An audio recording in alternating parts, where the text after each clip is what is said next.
I didn't change my life by getting more disciplined. I didn't change it. Morning routines, motivational videos, or vision boards, even though I have one. My life changed when I used a fairly brutal method to change it. Because instead of just trying to fix my life like I normally did, this time I decided to burn it to the fucking ground. And that decision is the only reason a broke, overweight college dropout like me was able to rebuild his entire identity from scratch. So in this video, I'm gonna give you three things. First, we're gonna go over what the cycle is that keeps us stuck and how it shows up in our lives. Second thing is the real reason your life continues in that never-ending cycle. And three, it's the one brutal strategy that I used to finally break me out of that cycle when nothing else worked. So let's start from the beginning, which is the moment the cycle starts for all of us. And it doesn't start with failure. It doesn't start with anything quite that dramatic. You see, it starts with a quiet, dangerous feeling. It starts with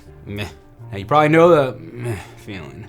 Nothing feels exciting. Nothing feels meaningful. You're just tired, you're unmotivated, you're numb. So you escape. You scroll for hours because it shuts your brain off. Or maybe you game because it gives you a release or somewhere to escape to. You binge Netflix because, well, the silence just feels too loud. But let's face it, we don't scroll for hours because we love our phones. We scroll because we hate our realities. And we're trying to distract ourselves from the truth that we don't want to face. And all that noise just leads to brain fog when you can't even see straight. Now you don't even have the energy to cook, so you DoorDash something you don't even enjoy too much because you've eaten it too many damn times. You eat it while, again, scrolling on your phones, more screens, more numbness, and then bedtime hits, whenever the hell that is. Your body isn't really tired because you didn't do anything, but it hurts anyways. But your brain is like fried from constant stimulation. You sleep like crap, you wake up tired, you skip the things you wanted to do in the morning, you feel disappointed in yourself, but meh, actually you don't. Who gives a shit, right? And then it repeats. But randomly one night, you get a little spark, a tiny voice that says, you know what? Maybe my life doesn't have to be like this. So, well, you hop on YouTube anyways, but this time, instead of your mindless videos, this time you watch David Goggins or whatever your motivational cup of tea is. And then you learn about morning routines. And then you go down the how to get disciplined path. And that spark, it starts to feel real. Hell, you might even start to get some traction in your life. But one day soon, something will happen. It's gonna kick you in the nuts and it's gonna send you right back to where you started. And then again, you wake up tired, feeling meh. The spark is gone. And you convince yourself, the fuck does it even matter? This shit never works anyways. So you go right back to your phone or whatever your source of distraction is, that little spark dies and the cycle continues. And the cycle can last for years and often does. I mean, shit, for some it just defines the entirety of their lives. And here's the truth that I learned eventually for myself. The real reason that your life runs in that never-ending cycle, even when you want to get out, you can't. It's not because you're weak. It's not necessarily because you lack discipline. It's not even because you don't want it enough. Now, some of those things might contribute, sure, but the reason you stay stuck and the reason that cycle continues to happen, it's because of your environment. It's because of the people or the lack thereof. They are creating the structure that is literally keeping you stuck. It's predictable. It is incredibly difficult to change your life while living inside the exact patterns that are destroying it. It's like trying to quit drinking while hanging out at the bar every night. It's probably not gonna work out for you. But even if we know that, right? The idea of actually changing those things sound too scary, too difficult, or maybe not even possible. And the reality is that any truly meaningful change is going to mean losing the comfort of the predictable misery that's slowly killing you.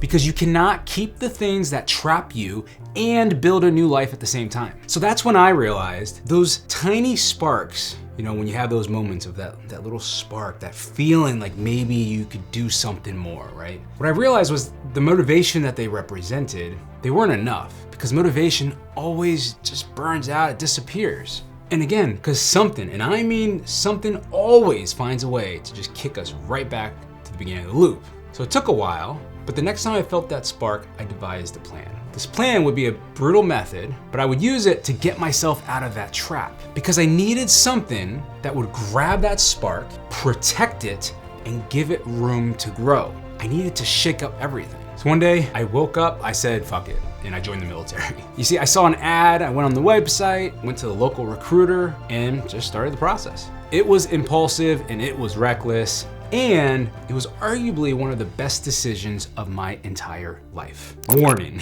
before I continue, please know I am not telling you to join the military, all right? Because the first thing I can hear is, I ain't joining the fucking, no, I'm not saying to do that. But what I am saying is that sometimes your life requires a bigger, bolder move than the tiny tweaks you keep trying. And here's why it worked for me. I was broke and they paid me, cool. I struggled with paying my rent, they would house me. I was overweight, they would force me to work out. I smoked, basic training said you can't smoke anymore. I was in a shitty relationship. Joining meant I had to leave it behind. It checked every box. It completely obliterated the environment I was in. So I signed the papers. And I immediately freaked the fuck out. What did I just do? But that was the whole point. I couldn't just go back because that bridge was burned. The old version of me died the moment I signed. And for the first time in my life, I had clarity. Because I had structure, I had purpose, I had space away from all the noise and from the environment that was keeping me stuck. Now, one thing I want to be clear on is that while I'm making this huge, drastic change in my life, right, still just a small step. Because if you watch any of my stuff, I will often talk about how you just need to be moving forward. You just need to take that next step. You don't need to have this perfect plan. The cool thing about what I did was the next step was go into the recruiter office. Step after that was look at the contract. Step after that was figure out the job. Step after that was, you see what I'm saying? So it was still small steps, even though they led to drastic changes. Just wanna make sure that I'm clear on that point.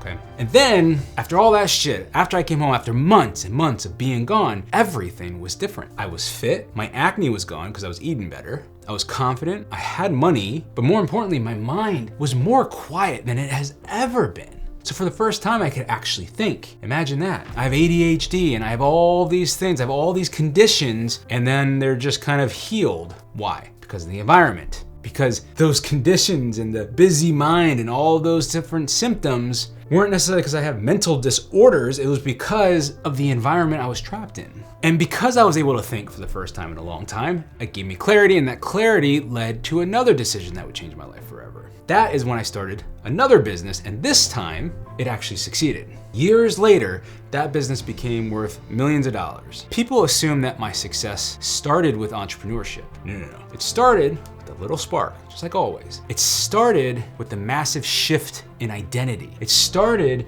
with burning my old life to the ground so I could rebuild something real. Now, you do not need to join the military, I'm gonna say that again, and you do not need to move across the country. You do not need to do something that extreme or dramatic, or maybe you do. But regardless, if you feel stuck in your life and trapped in that cycle, then you need to do something that forces you to change. Something that removes the comfort that's keeping you trapped. Something that gives you space, silence, and clarity. And who knows, maybe it's ditching the friend group that's keeping you stuck.